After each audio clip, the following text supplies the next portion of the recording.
사랑하는 아버지 감사드립니다. 이 시간 하나님의 말씀을 듣기 원합니다. 성령 하나님 이곳 가운데 임재하여 주셔서 저희의 귀를 열어주시고 들을 수 있는 좋은 마음밭을 준비하여 주시옵소서. 하나님의 말씀이 들려질 때 우리의 마음과 심령에 심겨지게 하시고 뿌리 내리고 열매 맺고 결실하는 아름답고 복된 삶이 되게 하여 주시옵소서. 설교자 입술을 주장하시사 하나님의 말씀이 온전히 선포되도록 주님 역사하여 주시옵소서.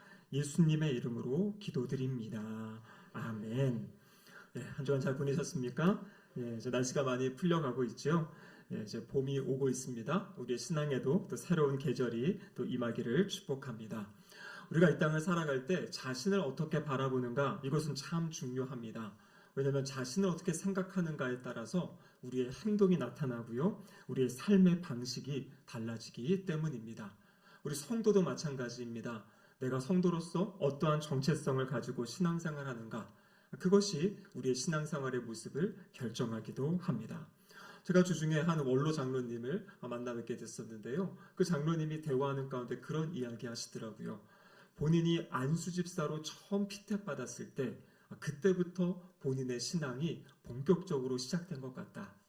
부족하고 연약한데 하나님께서 나를 불러주시고 직분을 맡기신 것이 너무나 감사해서 그때부터 하나님을 열심히 섬겼다는 그런 원로 장로님의 이야기를 듣기도 하였습니다. 그렇습니다. 때로는 우리에게 주어진 직분이 하나님이 나를 부르셨구나, 하나님이 나를 세우셨구나, 그 마음을 가지고 또 충성되게 신앙생활하는 중요한 계기가 됩니다. 여러분, 그런데요, 우리가 꼭 기억해야 될 것은 나에게 어떠한 교회의 직분이 주어졌는가, 지워지지 않았는가, 그 이전에 우리 모든 성도들이 지키고 생각해야 될 정체성이 있다라는 것입니다. 그것이 무엇이냐면 바로 나는 예수 그리스도의 제자다라는 그러한 정체성입니다. 여러분, 한국교회 안에 이 제자라는 단어, 또 제자 훈련과 관련해서 몇 가지 오해된 일들이 있기도 하였습니다. 그래서 특별한 훈련을 받아야 그 사람은 제자다 생각하고, 제자가 되는 것은 무엇인가 더 신앙에 열심이 있고 더 열정이 있는 사람들이 되는 것이고, 나는 그냥 성도로 살면 되지 훈련을 받고 제자가 되는 건 아니다라는 그러한 생각을 하시는 분들이 계시기도 합니다. 또 한국교회 안에 여러 책들에서 또 여러 목사님들이 제자는 이런 것이다라고 이야기하기도 하죠. 여러분, 그런데 우리가 생각해야 될 것은 무엇이냐면 성경이 우리에게 무엇을 말씀하고 계신가, 이것을 이제 살펴볼 수 있어야 됩니다. 그래서 이 성경을 잘 연구하고 이 당시 시대의 이 제자의 의미가 무엇인지를 잘 연구한 아주 세계적으로 유명한 그런 교수님, 권위 있는 교수님이 계시는데요. 그분의 마지막 연구의 결과가 바로 이것입니다. 성경에서 이야기하는 제자란 누구인가? 영생을 얻기 위해 예수님께로 와서 예수님을 구세주와 주님으로 영접하고 주님을 따르는 삶을 시작한 사람. 쉽게 이야기하면요, 복음을 듣고 예수 그리스도를 영접하고 이제 예수님을 따라 살아가겠습니다 라고 이렇게 회심한 모든 성도가 성경에서 말하는 제자다라는 것입니다. 그렇기 때문에 우리는요, 제자라는 것, 제자 훈련을 받는다는 것, 어떤 특별한 사람이 하는 것이 아니라 바로 내가 제자이기 때문에. 여러분, 이제 오늘부터 시작해서 우리 이제 주일반, 또 토요일, 화요일 이렇게 3개의 제자 훈련반이 시작이 되는데요. 여러분, 제자 훈련을 하는 이유는 뭐냐면 제자 훈련을 통해서 이제 내가 제자가 된다, 여러분, 이것이 아니에요. 제자 훈련을 받는 이유는 내가 이미 제자로 부르심을 받았기 때문에 제자의 합당한 삶이 무엇인지를 말씀 안에서 배워가고 알아가는 그러한 시간입니다. 그렇기 때문에 여기 계신 모든 성도님들은 다 예수님의 제자들이고요. 제자로서 어떻게 살아가야 될지 앞으로 훈련을 통해서 그것들도 배워가고 알아가야 된다라는 것입니다. 지금 한번 우리 가슴에 손을 얹고 이렇게 고백하면 좋겠습니다. 나는 예수님의 제자입니다. 우리 한 번 더 하겠습니다. 나는 예수님의 제자입니다. 아멘. 그럼 그렇기 때문에 오늘 설교의 제목이 제자의 도. 그럼 제자는 어떻게 살아가는 사람인가에 대해서 말씀을 나누려고 합니다. 오늘 우리가 읽은 본문은 앞에 13절부터 이제 시작되어지는 그런 본문인데요. 13절에 보시면 이런 말씀이 있죠. 예수께서 빌립보 가이사랴 지방에 이르렀다, 이렇게 말씀하십니다. 이 빌립보 가이사라에서 예수님이 제자들에게 질문을 하세요. 무엇을 물으시냐면 주변에 있는 그 사람들이 나를, 예수님을 누구라고 하느냐 이렇게 물으십니다. 예수님의 제자들이 뭐라고 대답합니까? 어떤 사람들은 세례 요한이라고도 하고 어떤 사람은 엘리야라고도 하고 예레미야라고도 하고 공통적인 의견은 뭐냐면 선지자 중에 한 분이다, 한 명이다 이렇게 이야기를 한다라는 거죠. 그러한 대답을 한 제자들을 향해서 예수님이 물으시는 겁니다. 그러면 너희는 나를 누구라고 하느냐라고 물으세요. 이때 이 시몬 베드로가 예수님께 대답하죠. 그 유명한 대답이 마태복음 16장 16절에 있습니다. 우리 같이 한번 말씀 읽어보겠습니다. 시몬 베드로가 대답하여 이르되 주는 그리스도시요 살아계신 하나님의 아들이시니이다. 아멘. 여러분 베드로가 지금 고백합니다. 뭐라고 고백합니까? 주는 그리스도시요 살아계신 하나님의 아들이시니이다. 여기서 말하는 그리스도, 우리가 예수 그리스도를 이야기하죠. 여러분 그리스도라는 것은 무엇이냐면 이것은 이제 헬라어로 그리스도인데요. 구약의 히브리어로 가면 메시아예요. 메시아와 그리스도는 같은 그러한 단어입니다. 메시아와 그리스도의 의미는 무엇이냐면 하나님께서 보내신 구원자라는 것이에요. 그러니까 베드로의 고백이 바로 예수님이 구원자이십니다. 하나님이 우리를 구원하기 위해 보내신 구원자이십니다. 이렇게 고백을 하는 겁니다. 그리고 이어서 뭐라고 고백했죠? 살아계신 하나님의 아들입니다. 여러분 하나님의 아들이라는 것은 하나님과 독특한 관계를 가지고 계신 분, 다른 말로 이야기하면요 바로 예수님이 하나님이시다라는 거죠. 우리의 믿음의 고백은 삼위일체 하나님, 성부, 성자, 성령 삼위일체 하나님인데 지금 베드로의 고백이 예수님은 나의 구원자이실 뿐만 아니라 나의 하나님이십니다 라고 고백을 하고 있는 것입니다. 여러분 주님은 이 고백 위에 앞으로 보시면 내가 교회를 세우겠다 말씀하셨고요. 그래서 교회는 바로 이 고백을 가진 사람들, 성도들의 모임이 바로 교회다라고 성경은 우리에게 말씀하고 계시죠. 여러분 그런데 이 고백을 들으신 다음에 예수님이 이제 놀라운 말씀을 하십니다. 예수님이 구원자로 오셨는데요. 그럼 하나님이 어떻게 그 구원의 역사를 이루어 가시는지 그 구원의 역사에 대해서 예수님이 말씀하십니다. 그 내용이 바로 마태복음 16장 21절의 말씀인데요. 우리 같이 한번 읽어보겠습니다. 이때로부터 예수 그리스도께서 자기가 예루살렘에 올라가 장로들과 대제사장들과 서기관들에게 많은 고난을 받고 죽임을 당하고 제3일에 살아나야 할 것을 제자들에게 비로소 나타내시니. 자, 여기 보면 이때로부터, 그러니까 이전에는 예수님이 십자가에 죽으신 부활 이런 얘기를 하신 적이 없어요. 근데 이 신앙 고백을 들은 이후로부터 예수님께서 비로소 제자들에게 나타내셨다. 무엇을 나타내신 겁니까? 예수님이 바로 이 십자가의 길을 가셔야 될 것, 고난을 당하고 죽임을 당하시고 그리고 살아나야 될 그 사건에 대해서 예수님이 말씀해 주신 겁니다. 여러분 이렇게 이야기하자 우리가 잘 아는 대로 베드로가 어떻게 나섭니까? 예수님을 향해 가지고 예수님을 꾸짖습니다. 예수님 그렇게 하시면 안 됩니다. 그거 아니지 않습니까? 하면서 예수님께 이야기를 하죠. 그때 예수님이 들려주신 말씀이 바로 오늘 읽은 본문 마태복음 16장 24절의 말씀입니다. 같이 한번 읽어보겠습니다. 이에 예수께서 제자들에게 이르시되 누구든지 나를 따라오려거든 자기를 부인하고 자기 십자가를 지고 나를 따를 것이니라. 아멘. 여러분 예수님의 십자가의 길, 그 이야기를 처음 들은 베드로도요 그것을 받아들일 수가 없었어요. 자신이 꿈꾸고 자신들이 기대했던 그러한 메시아의 모습이 아니잖아요.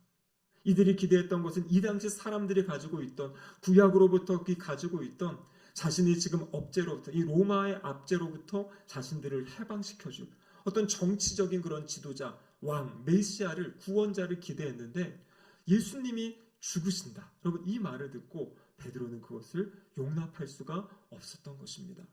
자신이 생각한 구원자의 길과 다르다라는 것이죠. 여러분 그런데 예수님은 말씀하세요. 하나님의 방법은 바로 십자가의 길임을 말씀해주고 계십니다. 여러분, 우리는 예수님의 제자이죠. 그럼 제자는 어떠한 길을 걸어가야겠습니까? 바로 이 십자가의 길을 걸어가야 된다라는 것이에요. 우리의 스승이신, 물론 우리의 구원자시고 왕이신 우리 주님, 또 우리의 스승 되셔서 먼저 그 길을 걸어가신 주님께서 오늘 본문을 통해 말씀하시죠. 나를 따라오려거든. 예수님을 따라가는 사람이 바로 예수님의 제자이죠. 예수님의 제자들은 바로 이 십자가의 길을 걸어가야 된다라고 우리에게 말씀해주고 계십니다. 그래서 먼저 우리가 나는 예수님의 제자입니다 라고 고백했을 때 그럼 나는 어떠한 삶을 살아야 되는가? 주님의 십자가를 따라가는 삶. 여러분, 이것은 우리의 이성으로, 우리의 생각으로는 받아들일 수 없는 것일 수도 있어요. 오히려 주님을 믿으면 뭔가 더 잘 되어지고 뭔가 형통한 삶, 어떤 내가 꿈꾸는, 내가 하고 싶은 일이 주님을 통해 이루어지는 어떤 삶을 기대할 수 있는데, 주님의 말씀은 뭐냐면 나를 따라오려거든, 나의 제자라면 십자가의 길을 걸어가야 된다라고 우리에게 말씀해주고 계십니다. 자, 그렇다면 주님 말씀하시는 이 십자가의 길은 어떠한 길인지 오늘 본문에 보시면 첫 번째로 자기를 부인하는 삶, 이것이 바로 십자가의 길을 걸어가는 사람의 모습이다라는 것입니다. 그럼 오늘 본문에 보면요, 나를 따라오려거든 자기를 부인하고 이렇게 시작을 합니다. 여기 자기를 부인한다, 여기서 말하는 이 자기, 이것은 무엇을 이야기하냐면 우리의 어떤 죄된 생각, 우리의 죄악된 성품, 우리의 죄악된 습관들, 여러분 이것들을 부인한다라는 것은요, 거절하고 포기하고 끊어낸다라는 것이에요. 그 주님을 알기 이전에, 주님을 만나기 이전에 우리의 모든 생각은 어떤 생각을 가지고 살아가게 됩니까? 세상이 우리에게 심어 넣어준 생각, 하나님을 떠난 세상, 하나님을 반역하고 하나님 없이 인간들이 무엇인가를 이룰 수 있다라고 믿고 살아가는 그 세상이 주는 생각으로 우리는 가득 차 있는 것이에요.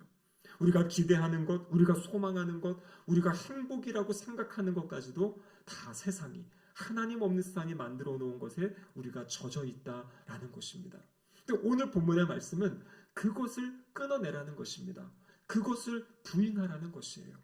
세상이 우리에게 이야기하는 생각과 가치, 그것이 아니라 하나님이 말씀하시는 그 가치로 우리의 마음과 생각, 심령을 바꿔갈 것을 오늘 본문이 우리에게 말씀하고 계십니다. 그러면 세상의 가장 큰 가치가 무엇입니까? 제가 여러 번 말씀드렸죠. 바로 이 세상은 끊임없이 자기를 높이고 자기를 사랑하는 것이에요. 그런데 이것은 말세, 마지막 때에 있을 징조다라고 성경은 우리에게 말씀하고 계십니다.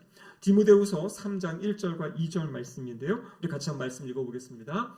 너는 이것을 알라. 말세에 고통하는 때가 이르러 사람들이 자기를 사랑하며 돈을 사랑하며 자랑하며 교만하며 비방하며 부모를 거역하며 감사하지 아니하며 거룩하지 아니하며.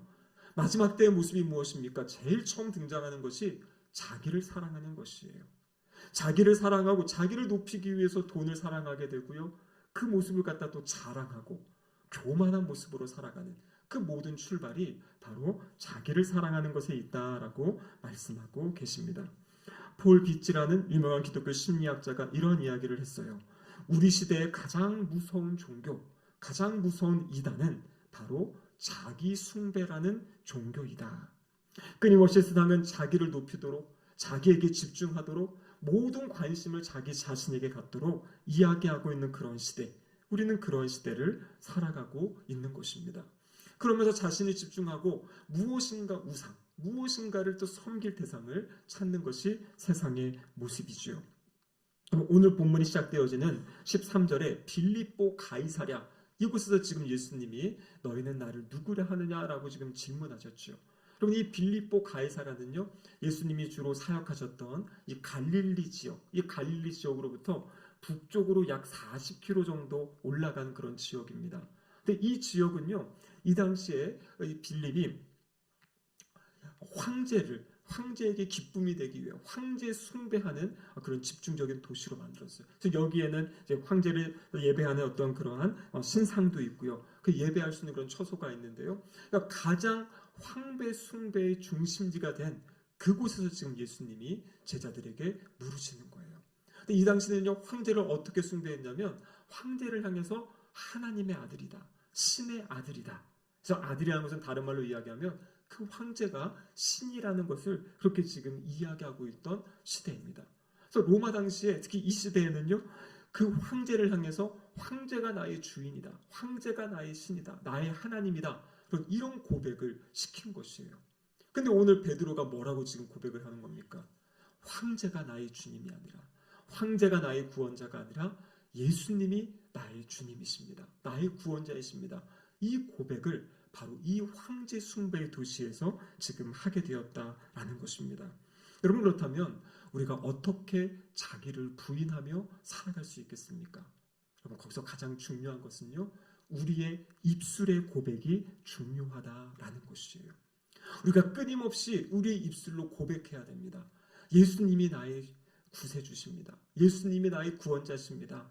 예수님만이 나의 왕이시고 나의 하나님이시고 나의 주인이십니다. 그럼 우리의 입술의 고백이요, 우리의 생각을 바꾸고 우리의 바뀌어진 생각이 우리의 삶을 바꾸게 되는 것이에요. 그래서 우리는 끊임없이 바로 자기를 부인한다는 것, 내가 나의 삶의 주인이 아니라, 내가 나의 삶의 중심이 아니라 나의 삶의 중심은 예수 그리스도십니다. 예수님만이 나의 구세주시고 나의 하나님이십니다라는 이 고백을 하며 그렇게 주님 앞에 나아갈 때 우리가 자기를 부인하는 그러한 삶을 살아가게 될 줄로 믿습니다. 두 번째 이어지는 말씀을 보면요, 자기를 부인하는 것과 함께 자기 십자가를 져야 된다, 이렇게 말씀하고 계십니다. 여러분, 십자가, 오늘날에는 이것이 어떤 액세서리로도 하기도 하고 우리가 여러 군데의 십자가를 사용하고 있죠. 여러분, 이 당시의 십자가는요, 그러한 어떤 종교적인 상징도 아니었고요, 오히려 이것은 이 죄인을 처형하는 그러한 처형 도구였습니다.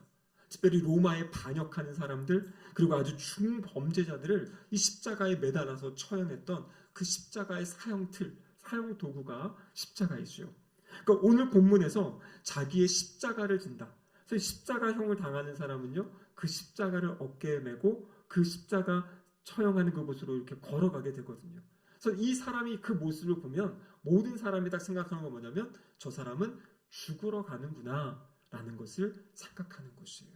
그래서 오늘 본문에서 자기의 십자가를 지라는 것은 단순히 이 땅에서 어떤 참기 어려운 어떤 고난의 시간들을 잘 이겨나가라 정도의 수준이 아니라 무엇을 이야기하는 거냐면, 죽음을 각오하고 자신이 죽었다라고 믿고 그렇게 살아가는 것이 바로 십자가를 지는 삶이다라고 말씀하고 계시는 거예요.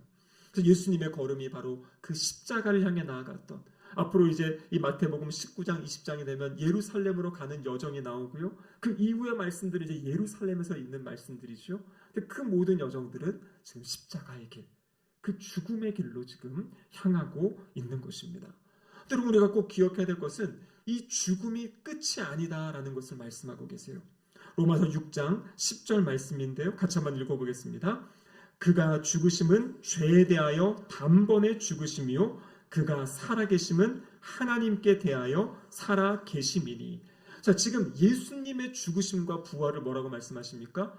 죄에 대하여 단번에 죽으셨다, 하나님께 대하여 살아계신다. 이것이 바로 예수님의 십자가와 부활의 의미예요. 그런데 바로 이어지는 11절에 보면, 그러면 그 주님을 따라가는 우리는 어떠한가를 말씀하고 계시는데요, 로마서 6장 11절 말씀 같이 한번 읽어보겠습니다. 이와 같이 너희도 너희 자신을 죄에 대하여는 죽은 자요, 그리스도 예수 안에서 하나님께 대하여는 살아있는 자로 여길지어다. 아멘. 여러분, 십자가를 진다라는 것은요, 바로 죄에 대해서 죽으라는 것이에요. 죄에 대해서 죽는 것. 죄가 무엇이겠습니까? 우리의 욕심, 우리의 교만, 우리의 헛된 자랑, 또 죄에 대한 어떤 그런 욕망들, 욕심들. 그럼 그것들을 주님 앞에 다 내려놓을 것을 이야기하고 계신 거예요. 그렇게 우리가 삶을 살아갈 때 마지막을 뭐라고 이야기합니까? 하나님께 대하여 살아있는 자로 여길지어다. 그럼 하나님께 대하여 산다는 것이 무엇입니까? 바로 하나님을 향하여 살아가는 것이에요. 바로 하나님의 꿈, 하나님의 기대, 하나님의 비전, 하나님의 복음, 하나님 나라를 위해 살아가는 삶을 이야기하고 계신 겁니다. 여러분, 사도 바울이 고린도전서 15장에 이런 고백을 하였습니다. 나는 날마다 죽노라. 나는 날마다 죽노라. 여러분, 이 날마다 죽노라는 고백은요, 어떤 절망적인 고백이 아니에요. 그것이 아니라 바로 나는 나 자신은 날마다 죽고 나는 이제 날마다 하나님을 향해서 하나님 나라를 위해서 살아가겠다는 그런 결단의 고백이 바로 나는 날마다 죽노라라는 그러한 고백입니다. 여러분, 이어지는 말씀에 보면 이런 말씀이 있어요. 25절에 이렇게 되어 있죠. 누구든지 제 목숨을 구원하고자 하면 잃을 것이요 누구든지 나를 위하여 제 목숨을 잃으면 찾으리라. 그럼 그것은 놀라운 역설적인 이야기예요. 내가 목숨을 구원하고자 하면 그것을 잃어버리고요. 목숨을 잃어버리고자 하면 그것을 찾는다라고 주님이 말씀하세요. 이어지는 26절에 보면 사람이 만일 온 천하를 얻고도 제 목숨을 잃으면 무엇이 유익하리요? 사람이 무엇을 주고 제 목숨과 바꾸겠느냐 말씀하세요. 그럼 우리에게 가장 중요한 것은 목숨이고 우리의 생명입니다. 영원한 생명이지요. 이 땅에서 8, 90년 살다가 끝나는 삶이 아니라 이 땅의 이후에 있을 그 천국, 하나님의 나라에서 영원히 살아갈 그것. 여러분, 그 삶을 누리는 방법이 무엇입니까? 이 땅에서 죽는 것이에요. 죽으면 하나님께서 살리신다라고 말씀하고 계십니다. 여러분, 우리 성도의 삶은요, 세상 사람들과 정반대 방향, 다른 방향으로 살아가는 것입니다. 세상의 모든 사람들은 높아지는 삶을 추구하고 있는데요, 우리의 성도의 삶은 무엇입니까? 낮아지는 삶이에요. 그것을 예수님이 뭐라고 말씀하시냐면 섬기는 삶이다 라고 말씀하고 계세요. 자신을 높이는 것이 아니라 자신을 낮추고 자신을 내려놓고 자신이 무엇인가 희생하며 살아갈 때 그 삶을 통해서 하나님이 영광 받으시고 하나님이 우리를 살리시고 일으키시고 높여주시겠다라고 약속하고 계십니다. 우리가 잘 알고 있는 에스더이죠. 왕후 에스더. 그 민족의 위기 앞에, 어려움 앞에 어떠한 결단으로 나갔습니까? 내가 죽으면 죽으리이다. 근데 여러분, 죽으려고 했는데, 죽을 것을 각오하고 그 자리에 나아갔는데 자신도 살고 민족도 살리는 놀라운 역설의 은혜가 있었다라는 것입니다. 말씀을 마무리하겠습니다. 우리는 기억해야 됩니다. 나의 정체성이 누구인가? 나는 예수 그리스도의 제자예요. 제자는 어떠한 사람인가? 제자는 예수님이 걸어가신 십자가의 길을 따라가는 사람이 바로 예수님의 제자입니다. 그 길은 자기를 부인하고 자기의 십자가를 지는, 자신의 욕심을 내려놓고 오직 예수님만을 높이며 살아가는 길, 그것이 바로 십자가의 길이다라고 말씀하고 계십니다. 여러분의 이 십자가의 길은요, 딱딱하고 차갑고 무섭고 힘든 여정이 아니에요. 여러분, 예수님이 육체적으로 정신적으로 고난과 고통이 있었지만 그 길을 걸어갈 수 있었던 그 힘이 어디서 있었겠습니까? 바로 하나님을 사랑하는 그 마음, 또 내가 걸어가는 십자가의 길을 통해 이 죽어있는 영혼들을 살릴 수 있다라는 그 사랑의 마음으로 그 길을 걸어가신 거잖아요. 우리가 이 땅에서 십자가의 길을 걸어가는 것도 마찬가지입니다. 우리를 사랑하신 하나님을 사랑하는 그 마음으로, 또 우리가 그 길을 걸어갈 때 우리들을 통해 또 구원받을, 이 복음이 전파되어지고 또 구원받을 그 사람들, 선한 영향을 미칠 그 기대와 소망을 가지고 그 기쁨으로 걸어가는 길, 무엇보다도 부활하신 주님이 함께 하시는 길, 그 길이 바로 우리가 걸어가는 십자가의 길입니다. 우리 자신을 부인할 때 우리의 삶이 주님의 생명으로 충만해지고요, 우리가 십자가를 질 때 부활의 능력이 우리의 삶에 임할 줄로 믿습니다. 기쁨으로 감사함으로 이 제자의 길을 묵묵히 걸어가시는 우리 모든 성도님들 되시기를 주님의 이름으로 축복합니다. 아멘. 기도하시겠습니다. 하나님 아버지, 감사드립니다. 오늘 말씀을 통해 우리가 예수님의 제자임을 확인하게 하시고 제자의 길, 십자가의 길을 다짐하게 하심에 감사드립니다. 주님과 동행하며 십자가의 길을 걸어갈 때 하나님의 영광 받으시는, 하나님의 놀라운 하나님의 나라가 세워지는 그 역사가 우리의 삶을 통하여 나타나게 하여 주시옵소서. 예수님의 이름으로 기도드립니다. 아멘.